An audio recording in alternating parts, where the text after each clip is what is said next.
তাআলা আল্লাহ তাআলা সমস্ত নারীদেরকে সুরক্ষিত করে দিয়েছেন। কোন মহিলা যদি অন্যায় কাজ করে, কোন মহিলা যদি গুনার কাজ করে, এই জন্য কিন্তু স্বামীও দায়ী থাকবে, স্বামীও কিন্তু দায়ী থাকবে। এই জন্য বলা হয়েছে ওই স্বামীর স্ত্রী, যে স্ত্রীর দ্বারা গুনার কাজ পর্যবেক্ষিত হয়, যে গুনার কাজ করানো হয়।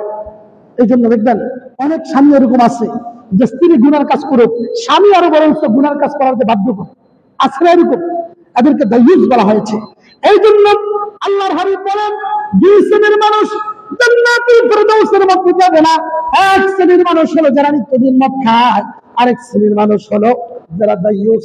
এই দুই শ্রেণীর মানুষ কখনো আল্লাহর জান্নাতুল ফেরদাউসে যাবে না। জান্নাতুল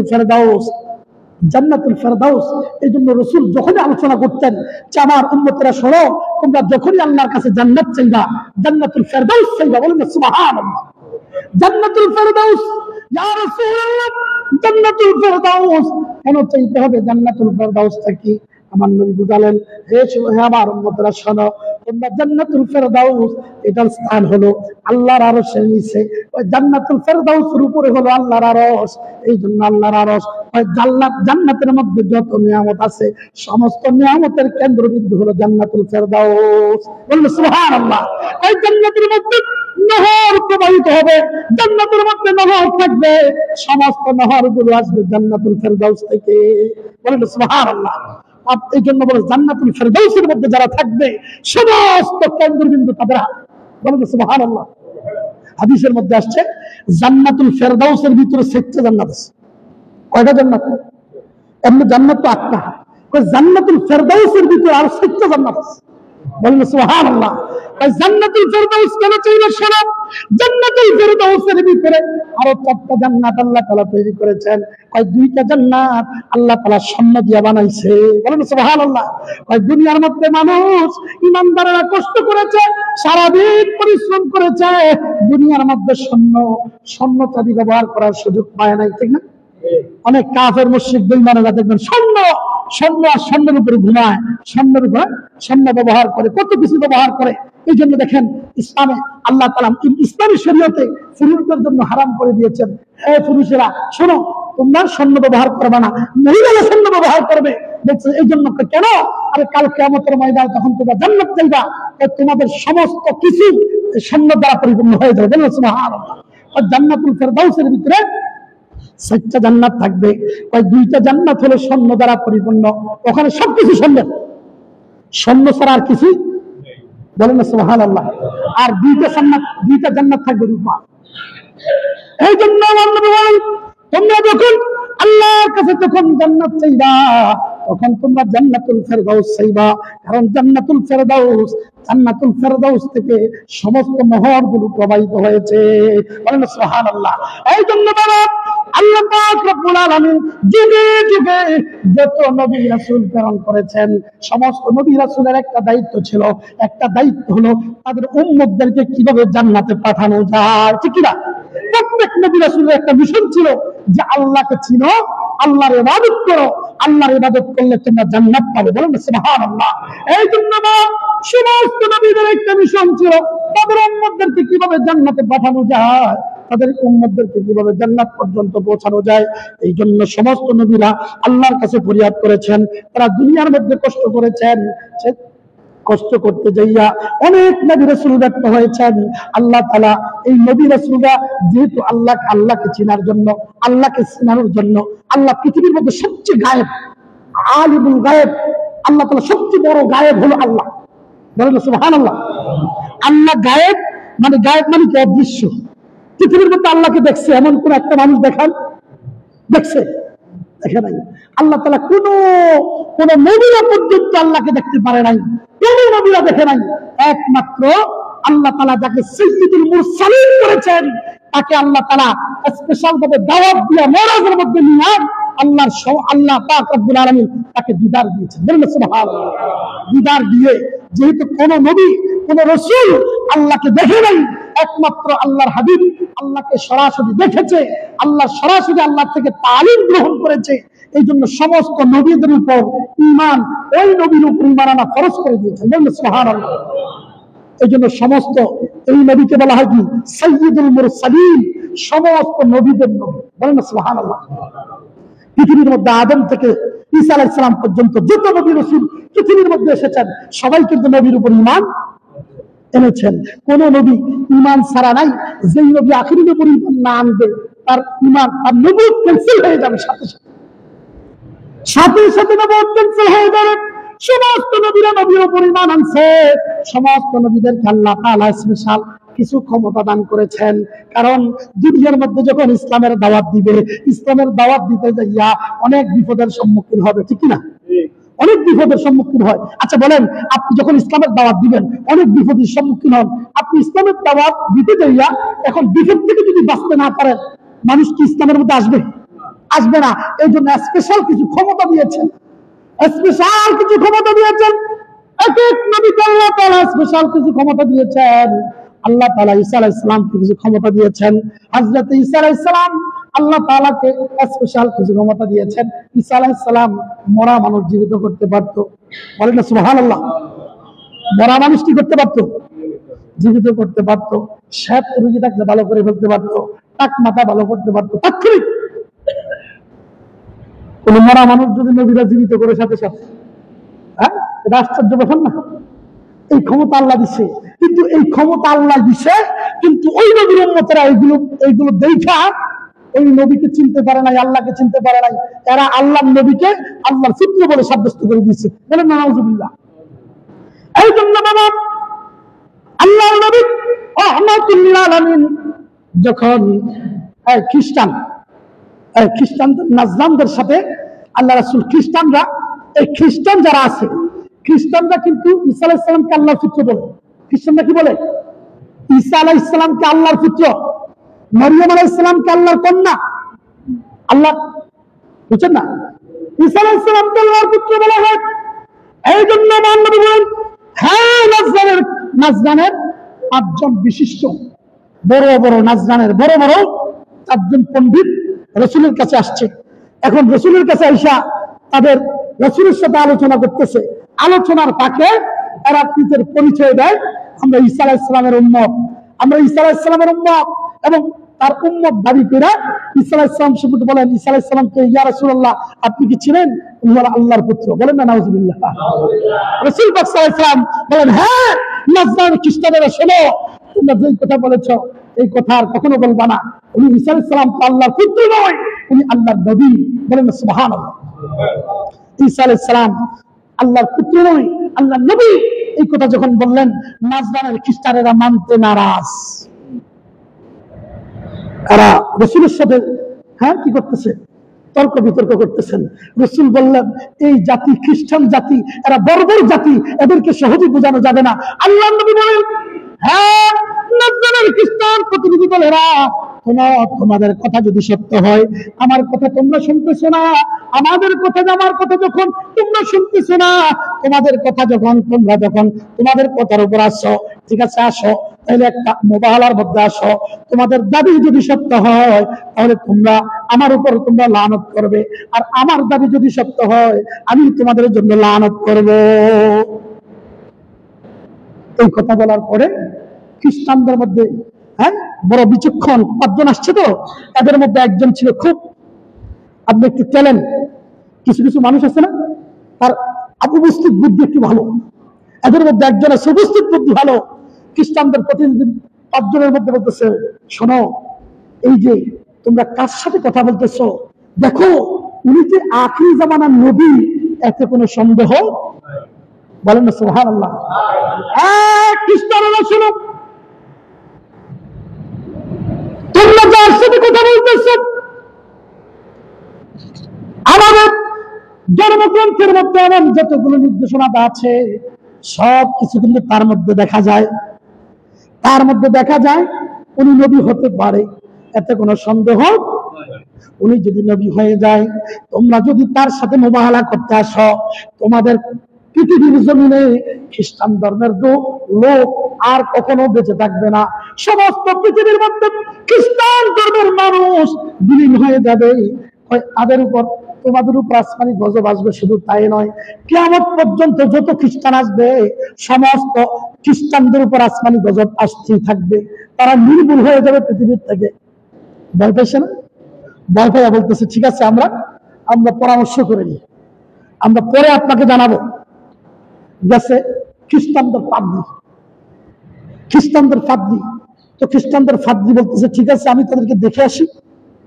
বলেন না সুবহানাল্লাহ। খ্রিস্টানদের পাদ্রী বলতেছে আচ্ছা, যে চেহারাগুলো আল্লাহ নবী কথা বলেন ঘরের মধ্যে চলে যেয়ে ডাকলেন, আমার মা ফাতেমা কোথায় আসো, মাওলা আলী কোথায় আসো, ইমাম হাসান কোথায় আসো, ইমাম হুসাইন কোথায় আসো। আল্লাহ নবী সহ কয়জন এসে? মা ফাতেমা, মাওলা আলী, ইমাম হাসান, ইমাম হুসাইন এবং কি আল্লাহ নবী কয়জন এসে? এই 5 জন মিলে আল্লাহ নবী রওনা দিছে। মাঝখানে খ্রিস্টানরা বলতেছে যে আমরা পরামর্শ করে আসি, পরামর্শ করে পরে জানাবো। এই যে খ্রিস্টানদের পাদ্রী যখন বলতেছে, খ্রিস্টানদের পাদ্রী ওই চেহারাগুলো দেখার সাথে সাথে যখন দেখে আসছে, তখন বলতেছে আমরা, হে খ্রিস্টানদের প্রতিনিধি দল, আরে তোমরা কার সাথে তোমরা মুবাহালা করতে যাচ্ছ? যে চেহারাগুলো নিরানি চেহারাওয়ালা, যে 5 জন লোকের চেহারা আমি দেখেছি, আমি কসম করে বলতে পারবো ওই চেহারাওয়ালা লোকগুলো যদি আল্লাহর কাছে দোয়া করে, পৃথিবীর মধ্যে সমস্ত পাহাড়গুলো তোমাদের উপর ধসে পড়ে। পৃথিবীর উপর সমস্ত পাহাড়গুলো তাদের কথা মতো ধসে পড়বে। এই জন্য সবাই ভয় বলে তোমাদের কিয়ামত পর্যন্ত তোমাদের খ্রিস্টান ধর্মের লোক তোমার নিশ্চিহ্ন হয়ে যাবে, ধ্বংস হয়ে যাবে, তোমরা কখনো তোমাদের অস্তিত্ব পর্যন্ত খুঁজে পাবা না। ভয় পেয়ে গেছে ওই খ্রিস্টানদের। এই খ্রিস্টান এখানে পাদ্রী ছিল আব্দুল্লাহ ইবনে সালাম। বলেন সুবহানাল্লাহ। আব্দুল্লাহ ইবনে সালাম উনি খ্রিস্টানদের পাদ্রী ছিলেন। আব্দুল্লাহ ইবনে সালাম যখন এই 5 জনের চেহারার দিকে একবার তাকাইছে, আব্দুল্লাহ ইবনে সালাম বলতেছে, হ্যাঁ খ্রিস্টান প্রতিনিধি দলেরা শোনো, যেই চেহারাগুলো আমি দেখেছি, এই চেহারা এত নুরানি চেহারা, তাদের চেহারাগুলো ঝলমল করে জ্বলতেছে। আল্লাহ পাকের কাছে দোয়া করতে দেরি, তাদের দোয়া মুহূর্তের মধ্যে কবুল হইতে দেরি হবে না। বলেন সুবহানাল্লাহ। আব্দুল্লাহ ইবনে সালাম তাদের চেহারার দিকে তাকাইয়া তাদের খ্রিস্টান ধর্ম ত্যাগ কইরা মুসলমান হয়ে গেছে। বলেন সুবহানাল্লাহ। আচ্ছা বলেন, যে খ্রিস্টান ধর্মের যিনি খ্রিস্টান ধর্মের পাদ্রী, উনি যদি ইসলাম গ্রহণ করে আর তাদের ভক্ত মুরিদান, এরা কি বাকি থাকবে? বলেন সুবহানাল্লাহ। খ্রিস্টানদের এই পাদ্রী আব্দুল্লাহ ইবনে সালাম যখন ইসলাম গ্রহণ করেছেন, অসংখ্য খ্রিস্টান ইসলাম কবুল করেছেন। বলেন সুবহানাল্লাহ। এই জন্য বাবা, এই আশুরা, আজকের আলোচনা কিন্তু আশুরা আলোচনা। আশুরা মানে কি? আশুরা মানে 10, আশারাতুন থেকে আশুরা। আশারা মুহররমের 10 তারিখকে আশুরা বলা হয়। এই মুহররমের 10 তারিখ হলো আশুরা। তো আশুরা, এটাকে আশুরা বলা হয় 10 তারিখ, এই জন্য এটাকে আশুরা বলা হয়। এই আশুরার মধ্যে আল্লাহ তাআলা যেদিন সর্বপ্রথম পৃথিবী সৃষ্টি করেছেন, এটা ছিল মুহররমের 10 তারিখ। বলেন সুবহানাল্লাহ। তাহলে এই মুহররমের 10 তারিখ সমস্ত পৃথিবীর জন্মদিন। পৃথিবীর কি জন্মদিন? আমরা তো সন্তানের জন্মদিন পালন করি, ঠিক না? সন্তানের করি, স্ত্রীর বিবাহবার্ষিকী করি, অনেক কিছু করি, কিন্তু এই পৃথিবীর জন্মদিন হলো এই 10ই মুহররম। 10ই মুহররম হলো পৃথিবীর জন্মদিন। কয় পৃথিবী আবার যেদিন ধ্বংস হয়ে যাবে, ওই দিনটা হলো আশুরা। মুহররমের 10 তারিখ অসংখ্য ঘটনা ঘটেছে। আমরা গত জুমা আলোচনা করেছি না, যে নীল নদের মধ্যে রাস্তা হয়েছে, আল্লাহ তাআলা সমস্ত ফেরাউনের দল কি করে দিয়েছেন? ডুবিয়ে দিয়েছেন। এই আশুরার দিন। আশুরার দিন এই জন্য আপনার মদিনার ইহুদিরা কি করে, আল্লাহ রাসূল যখন মক্কা থেকে মদিনায় চলে গেলেন, তখন দেখলেন মদিনার ইহুদিরা এদিন রোজা রাখে। একদিন রোজা রাখে। যে কেন রোজা রাখো? কারণ ওই দিন হযরতে আল্লাহ পাক রব্বুল আলামিন যে আমাদের ফেরাউনের কাছ থেকে আমাদেরকে নাজাত দিয়েছে, মুসা আলাইহিস সালামকে মুক্তি দান করেছেন, এই জন্য আমরা এই দিন রোজা রাখি। এই জন্য আল্লাহ নবী বলছেন, আরে তোমাদের চাইতে তো আমরা মুসা আলাইহিস সালাম অনেক কাছাকাছি, অনেক হকদার। এই জন্য রাসূল বলেছেন যে আগামী বছর যদি বেঁচে থাকি, তোমরা রোজা একটা করো, আমরা মুসা আলাইহিস সালামের সম্মানে আমরা 2টা রোজা করব। বলেন সুবহানাল্লাহ। একটা 9 তারিখ, আরেকটা হলো কয় তারিখ? 10 তারিখ। একটা হলো 9 তারিখ, আরেকটা হলো 10 তারিখ। এই 9 তারিখ এবং 10 তারিখ 2টা রোজা দেখেন আব্দুল্লাহ ইবনে আব্বাস রাদিয়াল্লাহু তাআলা আনহুমা, আব্দুল্লাহ ইবনে আব্বাস বাপ বেটা দুজন সাহাবী, বলেন না সুবহানাল্লাহ। আব্দুল্লাহ ইবনে আব্বাস, আব্দুল্লাহ এবং আব্বাস রাদিয়াল্লাহু তাআলা আনহু, নবীজির চাচা হলো আব্বাস রাদিয়াল্লাহু তাআলা আনহু, ওনার ছেলে হলো আব্দুল্লাহ। তো আব্দুল্লাহ ইবনে আব্বাস বাপ বেটা দুজনেই এই হাদিসটা বর্ণনা করেছেন যে ক্বালা সুমু তাসি ওয়াল আশির ওয়া খালিফুল ইয়াহুদ, তোমরা 9 তারিখ এবং 10 তারিখ রোজা রাখবা, কারণ এটা হলো ইহুদিদের খেলাফ।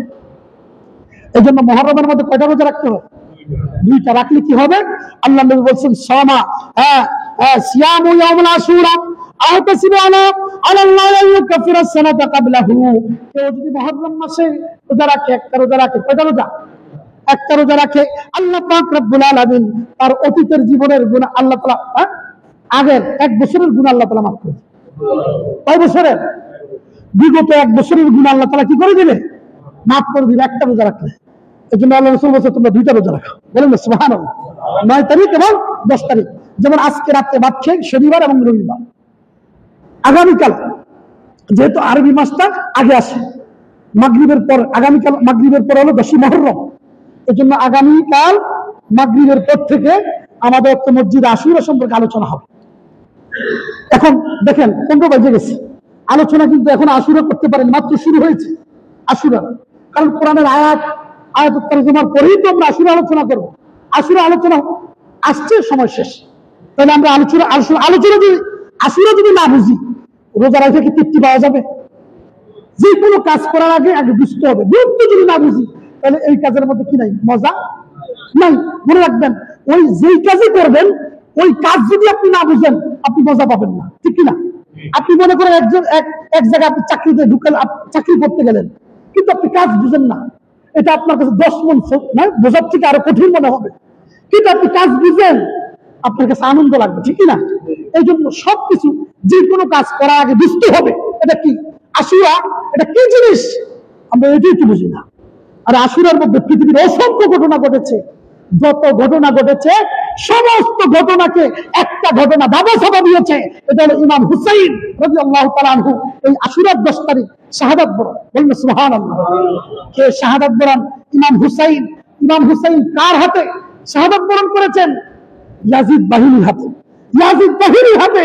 এরাও কিন্তু মুসলমান, মনে রাখবেন, ইয়াজিদ বাহিনী এরাও মুসলমান। এদের মাথায় পাগড়ি ছিল, এদের মাথায় টুপি ছিল, এদের পরনে জুব্বা ছিল, এরা মুখে দাড়ি ছিল, এরা নামাজি ছিল। হ্যাঁ, এরা কি করেছেন? ইমাম হুসাইনকে কি করেছেন? শাহাদাত বরণ করিয়েছেন। এরা ইমাম হুসাইনকে হত্যা করার পরে, শাহাদাত করার পরে এরা আসরের নামাজ জামাতে বসছে। আর ইমাম হুসাইনকে, ইমাম হুসাইন কাকে তারা এই শহীদ করে জামাতের সাথে তারা নামাজ পড়েছে। ইমাম হুসাইনের ব্যাপারে আল্লাহ নবী বলেছেন, ইন্নাল হাসানা ওয়াল হুসাইনা হুমা রাইহান মিনাদ দুনিয়া।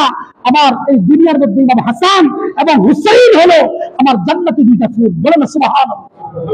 আমার আরেকটা আয়াতের মধ্যে আসছে, ইন্নাল হাসান আল হাসান ওয়াল হুসাইনা আল হাসান ওয়াল হুসাইন সাইয়্যিদা শাবাবি আহলিল জান্নাহ।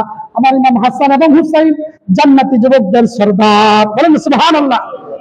এখন দেখেন, এই যে এলাকার মধ্যে একজন নেতা আছে না, এলাকা চালানোর জন্য মেম্বার আছে না, এই এলাকার মধ্যে যদি কোনো ঘটনা ঘটে, এটার বিচার করে কে? মেম্বার দেখাশোনা করে না? এই জন্য জান্নাতের মধ্যে দেখাশোনার জন্য ফেরেশতার মধ্যে 2 জন, বলেন সুবহানাল্লাহ। ফেরেশতার মধ্যে কয়জন? 2 জন। একটা হলো হাসান আর একটা হলো হুসাইন, বলেন সুবহানাল্লাহ। আর মহিলাদের মধ্যে আছে, মহিলাদের মধ্যে আমাদের নবীর পক্ষ থেকে একজন, মা ফাতেমা। আরো 2 জনের কথা আসছে যে এটা অন্য নবীদের পক্ষ থেকে। সমস্ত আমাদের নবীর, হ্যাঁ, নবীদের যত মহিলা হবে, যত মহিলা আল্লাহ রাসূলের যত উম্মত হবে, সমস্ত উম্মত মহিলাদের সরদার হবে মা ফাতেমা, বলেন সুবহানাল্লাহ। মা ফাতেমা হবে। আচ্ছা বলেন, এখন তাদের সাথে সম্পর্ক রাখতে হবে কিনা? এটা রাসূলের কথা। আল্লাহ রাসূল বলেন, মান আহাব্বাহুমা ফাকাদ আহাব্বানি। যারা আমার ইমাম হাসানকে ভালোবাসবে, ইমাম হুসাইনকে ভালোবাসবে, রাসূল বললেন ফাকাদ আহাব্বানি, এই লোকটা সরাসরি আমি নবীকে ভালোবাসলো, বলেন সুবহানাল্লাহ। ওমান আবগাদাহুমা, যারা ইমাম হাসানকে, ইমাম হুসাইনকে যারা ঘৃণা করলো, ইমাম হাসান হুসাইনের সাথে যারা বিদ্বেষ পোষণ করলো, ফাকাদ আবগাদানি, তারা আমার সাথে বিদ্বেষ করলো। এখন ইমাম হাসানকে কষ্ট দিলে, ইমাম হুসাইনকে কষ্ট দিলে রাসূল কি খুশি হবে না বেজার হবে? বেজার হবে। আবার ইমাম হুসাইনকে ভালোবাসলে রাসূল খুশি হবে না বেজার হবে? এই জন্য দেখেন, এই জন্য দুনিয়ার মধ্যে যারা সাহাবী, ইমাম হাসান হুসাইন আর কেমন মানুষ ছিল, ইমাম হাসান রাদিয়াল্লাহু তাআলা আনহু, ইমাম হুসাইন রাদিয়াল্লাহু তাআলা আনহু, এই দুইজনের দুইটা স্বভাব ছিল। ইমাম হাসান ছিল কোমল হৃদয়ের অধিকারী, আর ইমাম হুসাইন ছিল জজবাওয়ালা। উনি এক বিন্দুমাত্র পরিমাণ অন্যায়কে কখনো ছাড় দেন। আরেকটা কথা, আজকের আয়াত, কোরআন কারীমের আয়াতটা আমি এই জন্য পড়েছি, আল্লাহ বলছেন জান্নাতুল ফেরদাউসের কথা। আল্লাহ নবী বলছেন তোমরা জান্নাতুল ফেরদাউস চাও। আমার নবী বললেন জান্নাতুল ফেরদাউস, যে জান্নাতুল ফেরদাউস চাও, এই জন্য দেখেন জান্নাতুল ফেরদাউসের মধ্যে প্রবেশ করবে কারা? যারা ভালো কাজের আদেশ দেয়, যারা মন্দ কাজের নিষেধ করে। সুবহানাল্লাহ। এই জন্য দেখেন ইমাম হুসাইন কেমন ছিলেন, উনি সব সময় অন্যায়ের বিরুদ্ধে আপোষহীন, অন্যায়কে কখনো প্রশ্রয় দিতেন না। অন্যায়কে অন্যায় ভেবেছেন, ইমাম হুসাইন শিক্ষা দিয়েছেন কিয়ামত পর্যন্ত কখনো অন্যায়কে প্রশ্রয় দেওয়া যাবে। ইমাম হাসান কোন হৃদয়ের অধিকারী ছিলেন, উনি কখনো মানুষকে কষ্ট দিতেন না। দেখেন দুইটা দুই মেরু, কখনো মানুষকে কষ্ট দেওয়া যাবে না। ইমাম হুসাইন কখনো মানুষকে কষ্ট দিতে পারতেন না, ওনার ভাষা ছিল নরম, কিন্তু ইমাম হুসাইন উনি কখনো অন্যায়কে প্রশ্রয় দিতেন না, ভালো কাজের প্রতি উদার ছিলেন। বলেন সুবহানাল্লাহ। আর ইমাম হাসান কেমন ছিলেন? রাসূলের এই আপনার নাভি থেকে উপরের অংশ, রাসূলের যে অংশ, ইমাম হাসান একই অংশ ছিলেন। আবার নাভি থেকে পা পর্যন্ত রাসূলের যে অংশ ছিলেন, ওই হুসাইনের অনেক অংশ ছিলেন। বলেন সুবহানাল্লাহ। কোন মজলিসের মধ্যে ইমাম হুসাইনকে যদি দাঁড় করানো হতো, রাসূলুল্লাহকে যদি দাঁড় করানো হতো, মনে হয় যেন দুইজন রাসূল দাঁড়িয়ে আছে। এই জন্য দেখেন রাসূলকে ইমাম হুসাইন কেমন মানুষ ছিলেন, ইমাম হুসাইন কেমন ভাবে ভালোবাসতো। রাসূলুল্লাহ নামাজের মধ্যে চলে গেছেন, সিজদার মধ্যে, ইমাম হুসাইন কাদের মধ্যে, আল্লাহ তাআলা আসমানে জিবরাইল পাঠাইলেন, ইয়া রাসূলুল্লাহ আপনার ইমাম হুসাইন, আপনি কিন্তু হাদিসে বলছেন যারা ইমাম হাসানকে ভালোবাসবে, যারা ইমাম হুসাইনকে ভালোবাসবে, তারা আমি নবীকে ভালোবাসলো। ইয়া রাসূলুল্লাহ আপনি যখন সিজদায় চলে গেলেন, ইমাম হুসাইন আপনার পর্দার মধ্যে চলে গেল, আমি ইমাম হুসাইনকে ভালোবাসলাম। আপনি যতক্ষণ না ইমাম হুসাইন সিজদা থেকে উঠবে, আপনি ততক্ষণ পর্যন্ত সিজদা থেকে উঠতে পারবেন। আপনি যতক্ষণ না ইমাম হুসাইন গর্দান থেকে নামবে, আপনি ততক্ষণ পর্যন্ত সিজদা থেকে উঠতে পারবেন কেন? আপনি বলেছেন যারা ইমাম হুসাইনকে ভালোবাসবে তারা আমাকে ভালোবাসতো, আরে আমি তো আপনাকে ভালোবাসি। এটা প্রমাণ হলো ইমাম হুসাইনের এই ঘটনা। বলেন সুবহানাল্লাহ। অসংখ্য ঘটনা আছে। আজকে যেহেতু সময় সংকীর্ণ হয়ে সময় শেষ, যেহেতু আগামীকাল 10ই মুহররম, আগামীকাল বাদে মাগরিব থেকে আশুরা উপলক্ষে আজকে মিলাদ মাহফিলের আয়োজন করা হয়েছে। আপনারা সকলে আসবেন। যেহেতু আমরা প্রতি বছর আমরা হয়তো কিছু তাবারুকের ব্যবস্থা করি, হয়তো আপনারা যে যা পারেন প্রত্যেকে চেষ্টা করবেন। যে দেখেন একটা হাদিস আসছে, আল্লাহ নবী বলেছেন এই আশুরার দিন, আশুরার উপরে একটা হাদিস আসছে, মান ওয়াসা আলা আলালিহি ফিল নাফাকাতি ইয়াউমুল আশুরা।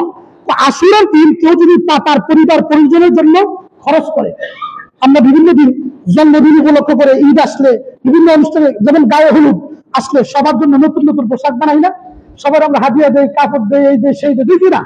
এই জন্য রাসূল বললেন শোনো, এই আশুরা উপলক্ষ করে কেউ যদি তার পরিবার পরিজনের জন্য খরচ করে, ভালো খাবার, ভালো খাবার আয়োজন করলেন, সবাইকে একসাথে খেলেন, আনন্দ করলেন, তো কেউ যদি ভালো আপনার পরিবারের জন্য খরচ করে,